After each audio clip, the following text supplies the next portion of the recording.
New Orleans is like the biggest art class with no teacher.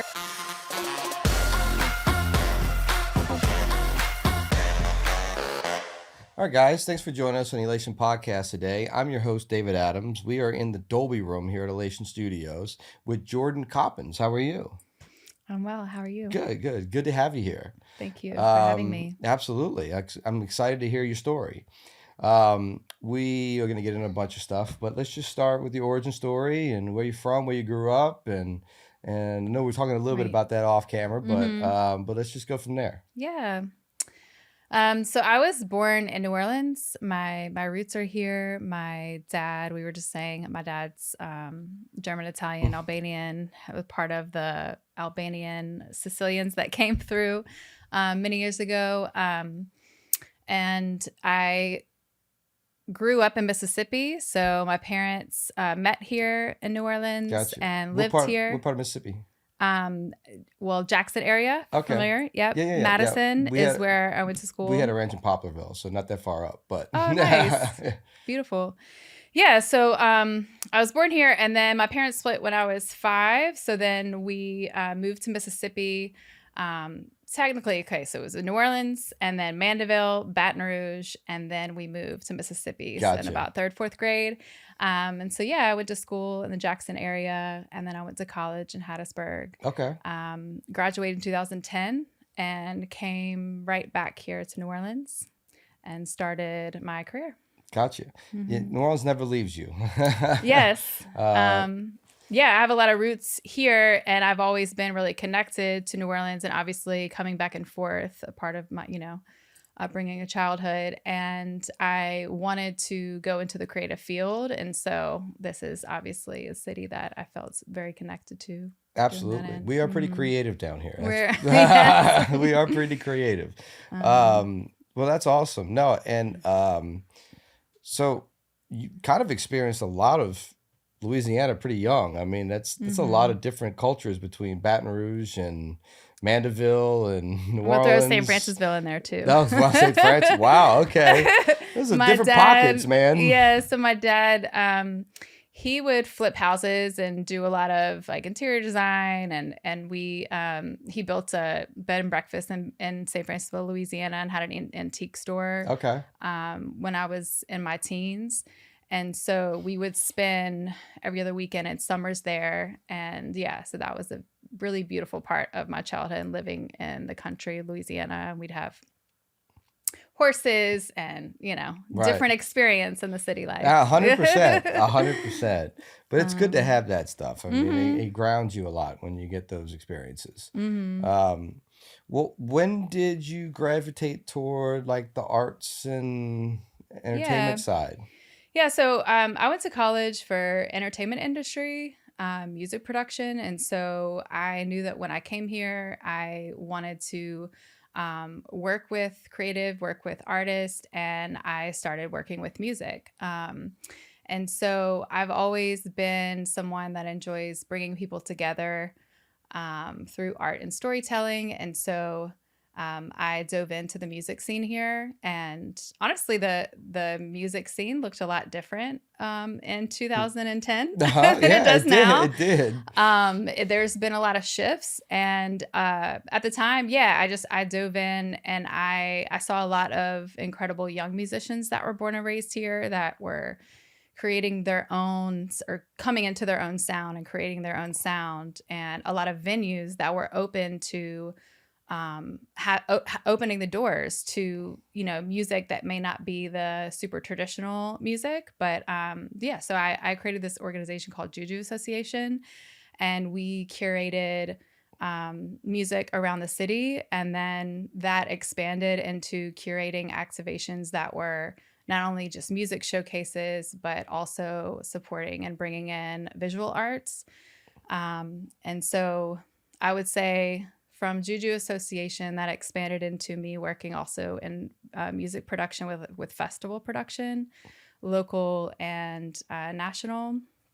Jazz Fest, of course, was one of my favorite festivals to work with. Absolutely. The Blue Stage, I held it down there for a few years. Awesome. But yeah, I would say there was a run of me with Juju Association working with different venues in the city. And then if anybody's ever heard of Progression Music Series, which was started at Gasa Gasa. Gotcha. It was a series that was started by Cliff Hines and Sasha Mazakowski. And they had given it to me after running it and cultivating it for a while. They had given it to me and I ran that for a year before giving it to someone else because of the transition that I was having. I actually became a mother after that. Oh, congratulations. But, awesome. Yeah, thank you. But yeah, and so that was Progression Music Series was the whole era. And that was really beautiful because not only was it a space for supporting anywhere from, singer-songwriters to beat makers, we also opened the space up to national and regional bands that wanted to come in and have a place when they came to play in New Orleans. In college, I worked with this band, Snarky Puppy, and some of you may know that band. And so that was a cool network to sort of create and the different bands that they've worked with, right? Creating a home for them to come when they, and establishing that relationship when they toured through. And so I would say, 8 years solid of working in the music scene and working in nightlife. And then when I became a mother, I was like, okay, I need to make a little pivot. Actually, I sort of skipped over the expansion music, and then I ran a couple sort of like unconventional galleries where I'm going to shout out Inner Recess Gallery, which was for 7 years, almost about 10 years. It was a historical hip hop studio. Aaron Thornton ran it, and he had a gallery. It's above Magazine Street Pizza. Gotcha. Are you familiar? Okay, absolutely. So it's second story. And so it was a music studio, and then it was this open, beautiful gallery space. So for a while I activated that space and we did markets and gallery shows, pretty epic dance parties. Shout out St. Pizza though, by the way. Yeah. That was a pretty badass restaurant on Magazine. And then that was the Couches. I don't know if you've ever heard of Couches, which is something that started here. Both of the people are not from here, but they've been very invested in the music and art scene since they've been here, and they created this intimate concert to have. It started local, and now they have national acts that come and perform. So their first one was there as well. So I was going to say, so 2010, that's not too far away from Katrina when you came down working with artists and started working. I mean, we were definitely still reaming from rebuilding on that side. Do you think you saw any different struggles then than you do now with musicians? I would say because I was at that time I was younger and I was working mostly with younger artists. Gotcha. So there's a difference there, and like just the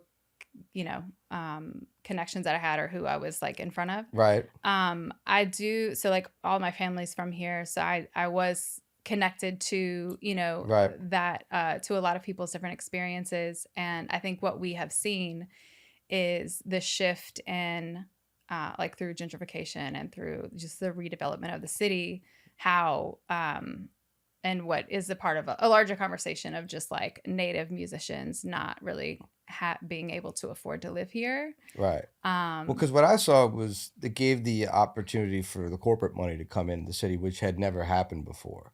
We went from being a small, big town to a much bigger city in a sense of the corporate money that filtered in. Like we never used to have this many franchises, that were national franchises. We had our own little mom and pops. We had a couple franchises, but for the most part, downtown was owned by New Orleans families, if that makes sense, and now everything is owned by a mutual fund or a corporation or somebody from out of town or whatever it may be. Even the old nostalgic New Orleans stuff is owned by them now. So I feel like it brought in kind of that shift, which would have been definitely hard for a local musician to navigate. Yeah. I mean, I think there's always been a need. I think that's actually what made, like, when I came here, I was like, okay, I have different skills. I have different passions. What is my place here? And I think so. Like, something that stuck with me was like, New Orleans is like the biggest art class with no teacher or something, or like with something like where it's like there's a lot of artists, right? And there's not enough investment in like how to develop the skills to build your business as an artist. And also just, I mean, I think we've always struggled with really like honoring and supporting our musicians and how they are the culture and they build the culture, but we're not like investing enough into them. And so anyways, through that, I just like felt like I fell into the place of like uplifting and supporting in that way. And so, yeah, I mean, to be honest with you, I think there's always been a struggle with like being a full-time musician. Oh yeah, right? 100%. And we've never done the business side very well. Yeah. We do a lot of other things, really. We know how to have fun, we know how to be creative, but it's that other part that we have to figure out. Yeah. So I would say like that there's been a shift in that, but it's also there's been through the last 20 years. I mean, when you go on Frenchman Street, like it looks and feels very different than it did 10 years ago. Right. And you don't see Native musicians on the stages, unfortunately, all the No. time. Well, no. Well, I mean, most of those bars have been sold to people that are from out of town now. I mean, there's maybe like 4 or 5 that are still local. Everything else has been sold, right? So actually, my first job here was working at Maison. Okay. But I was just working as a server, and then before I stopped working and booking artists, I worked for Maison as a booking artist. Gotcha. So like 6-7 years later, after serving there, I booked for Dragon's Den and Hi-Ho because there was one person that owned all 3. Right. And since then, I believe they've sold it. They've sold it. Yeah. Yeah. And that's where I feel like we lose some of that culture and those moments, because they don't really know how to operate it properly as what it should be for the city, But how do you feel, because you're producing this arts market and you're doing, open spaces for art to be shown. How do you feel if there's any pushback from the city, or you feel like you're getting help from the city? Yeah, I think that we all have a common, we all want to invest in artists. We want to uplift them. That is who we are, that is our culture. Our cultural economy, our creative community is very important to the world, right? I would say that I've had some experiences this year where it's been challenging. I would say like the tax bonds and the raising cost of permitting an event. When did the tax bonds come into play? When did that start? Well, apparently the law is like a 1965 law. Wow. Okay. But in, I would say, April 2024, it had been reinforced. And I think and this is just what I've understood through this process, is that there were a lot of people in this, or like the city felt that there were a lot of people that weren't paying taxes. And so this was a way to enforce artists to pay taxes. So on their daily life, not paying taxes, is that what you mean? Mm-hmm. Okay. Yeah. Well, I feel like if there was more structure, then we wouldn't have that problem. If there was more structure from the city to help, and programs and things, that tax brackets and all kinds of things that they can do to help musicians. Mm-hmm. Nashville does it. I don't know why we can't, adopt similar things. But if you had that issue, you wouldn't have most of your musicians not paying taxes. Mm-hmm. I would assume most of them would do it if it was properly handled and they were making enough money to live. Mm-hmm. Well, so yeah, so this is part. So like the art market is predominantly visual artists. So just a little bit about the art market. We are actually we've been in existence for 15 years. Or about actually, I'm sorry, 20 years. We are the longest running and largest juried open air art market in the city. We have about 300 to about well 350 Gulf South artists that we represent. And so these are artists that are local, but that also may live in Mississippi as well. And so it is a craft market where it's all mostly handmade. That is like what, given it being a juried market, we want to prioritize visual artists that are handmaking artists. And we have a lot of, I mean, it's a range of demographics and age ranges that sell at the market. And then addition to the handcraft art market, we have music programming. So we book local musicians.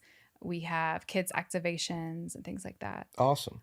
Do you think the local galleries work well with local painters, or is it hard to get into some of the bigger galleries? Yeah, I think that there's always, I feel like, yes, there's things that you will need as an artist to work in a gallery setting, and actually just hosted and curated an exhibition in kind of a DIY gallery, but most recently. And Gotcha. I think through that experience, I've connected more with galleries in that process, because we, as Arts New Orleans, we primarily don't work with galleries in that way. Like we definitely partner in different ways, but essentially we host our open air art market, and then we focus on public art in New Orleans. Cool.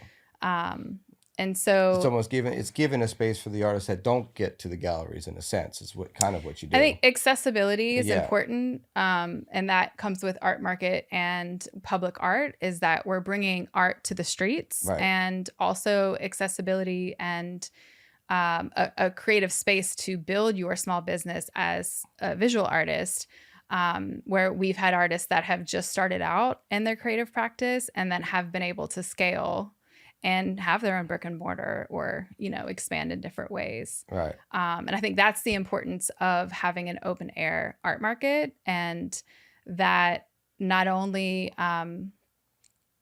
builds the creative economy, but it's a place for a community to support that creative economy. Right. And from like a placemaking perspective, really like activating and energizing public spaces in New Orleans. Well, it almost gives you the trunk sale, like for music, like what you would have for the trunk sale. You would have, you're giving a space for an artist to create new clients, new light, new ideas, new whatever it may be. Mm-hmm. But it actually lets them reach the public, mm-hmm. which is a big part of art. A lot of times you can paint something and it sticks in the corner for a while. You don't touch anything. Mm-hmm. Same with music. It sits in the computer if you don't have a space for it. Yeah. But getting feedback from community, testing things out, So we've had vendors that have been with us for 20 years. That's awesome. And then, we make space for new artists that are looking to start. What would be the first step a new artist would have to do to reach you guys to start that process? So we have an online application on our website, artsneworleans.org. They can fill out an application. Then it goes through the jury process. And what we ask is for people to be ready to present their work, and to maybe have photos of like a booth setup if they've never done it before.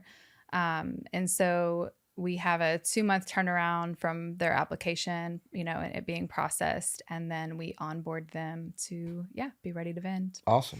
Is there a limit to how many artists that you can have? So for each market, once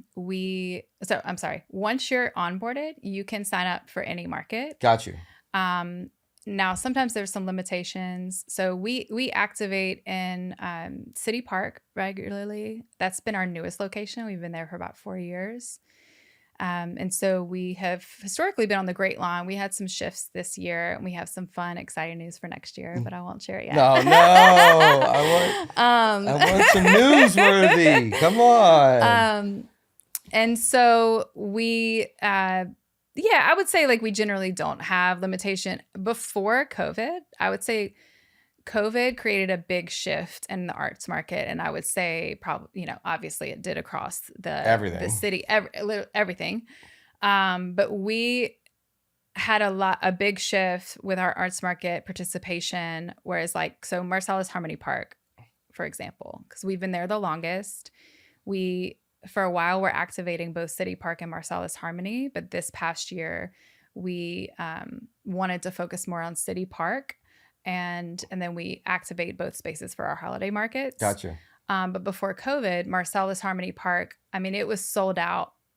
My colleague would tell me it was like the Ticketmaster, like when you're when the show is sold out, just like the energy was just around, like, okay, you're not doing this anymore. All right, you're open. Like it just was the energy of like getting a space at the art market at that time was just like different. A lot of people, because they were so much impacted by the pandemic, that they, we just don't see as high participation. However, gotcha. We have upwards of 80 to 90 people vending for our arts market, our holiday markets.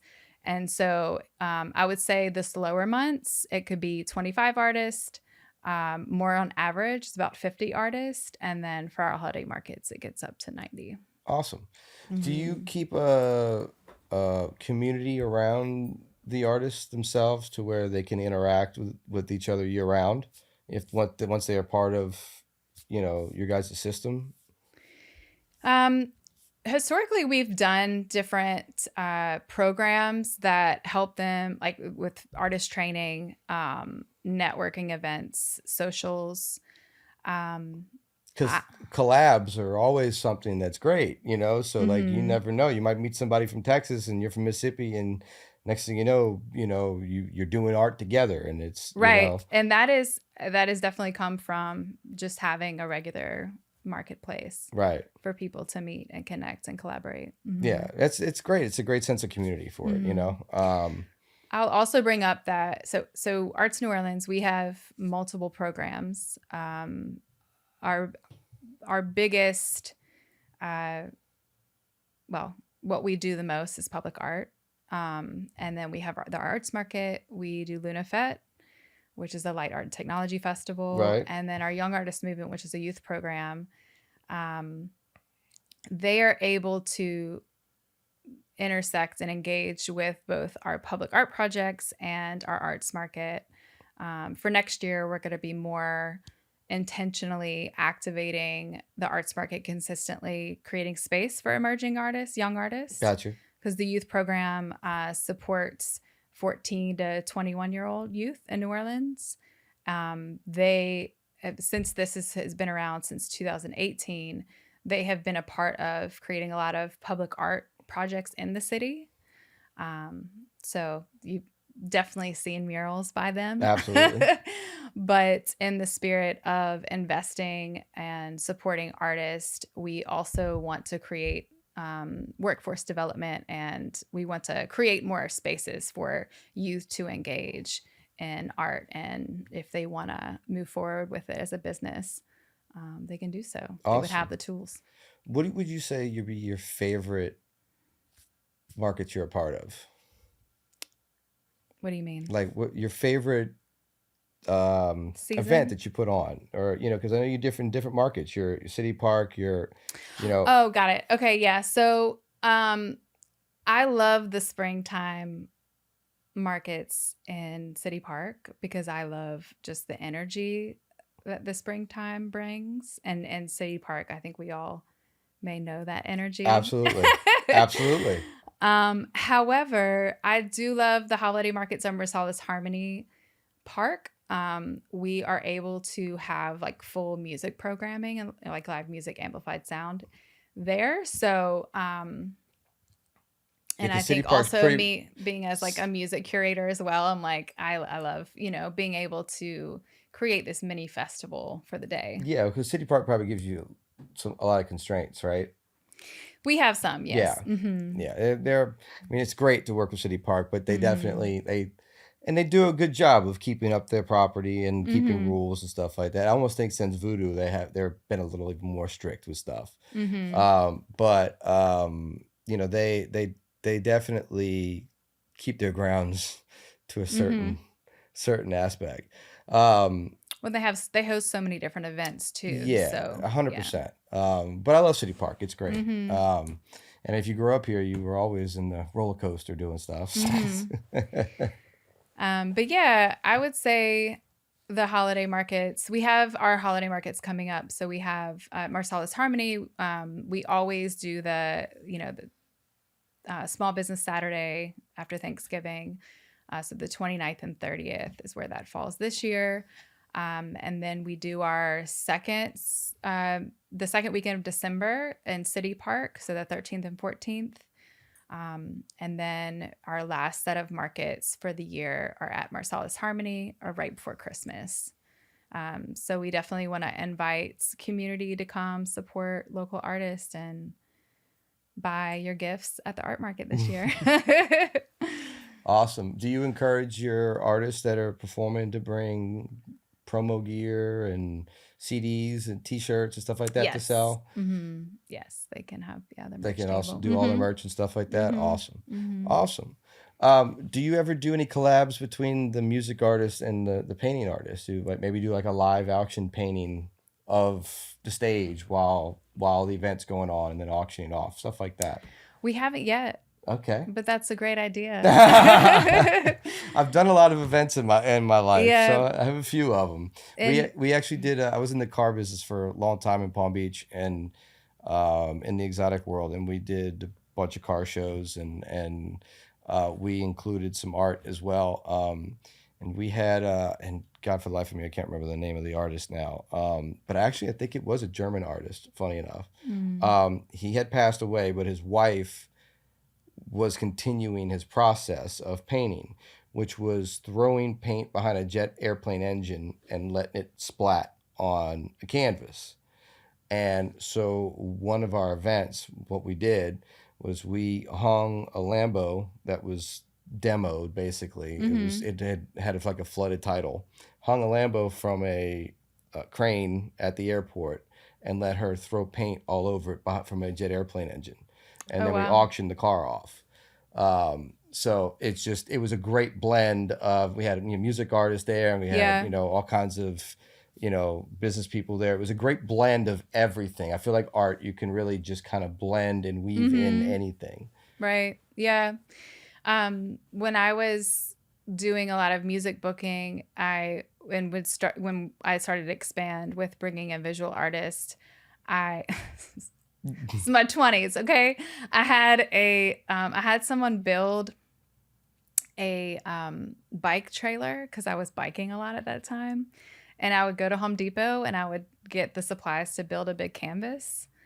And then so like Dragon's Den, I was doing a monthly part of Eric Brown used to have a electronic music show on Sundays. Okay. Church, yeah. Yeah. Okay, so I partnered with him to do the market for a while, and I'd have a featured live painter that would do their thing during the event, and then we would auction it off as well, or like if it was a backdrop of a music showcase. So yeah, that was like people love the live auction painting stuff, just brings an excitement stuff to events. But that's awesome. Listen, I appreciate everything you do here for New Orleans art and keeping the culture moving and giving access that a lot of artists don't get to be a part of, and it's great to have people like you working toward goals that help out. Yeah, so I think what a lot of people don't really know is, so we are the official arts agency in New Orleans, but we only partner with the city. We're not owned by the city. And so we partner with the city through our various programs, one of them being Percent for Art. And the goal of Percent for Art is investing in artists, and that is through hiring them and creating public art with them, but also purchasing their artwork to then be placed into city and state-owned buildings. Right. And so we manage that program for them. Awesome. So we just had this really successful exhibition at Merchant Hall, which we did an open call for.